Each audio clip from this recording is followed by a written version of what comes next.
آخ که اگه این گوشی بیاد در اپل و سامسونگ و البته فیلترینگ تخته میشه. نه سیم کارت میخواد، نه کابل میخواد، نه شارژر، نه حتی احتیاج اصلا به آنتن و وای فای داره. جزئی از وجود انسان با پنل خورشیدی شارژ میشه و کافیه فقط نیم ساعت زیر آفتاب بذاریدش. مستقیما به ماهواره سالینگ وصل میشه که حتی در کورترین نقاط جهان هم شما اینترنت داری.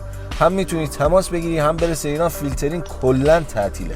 بعد عجیبه همه اینا فقط حدود $700 پولشه که حتی از ارزون ترین آیفون هم ارزون تره.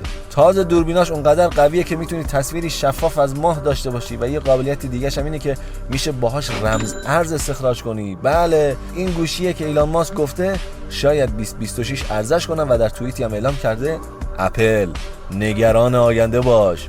امیدوارم که ماسک بتونه مثل ماشینه برقی توی دنیای گوشی هم این تحول بزرگ رو ایجاد کنه. این پستو هم بفرست برای اون عزیزی که هنوز درگیره که آیفون بهتره یا سامسونگ. آخ که اگه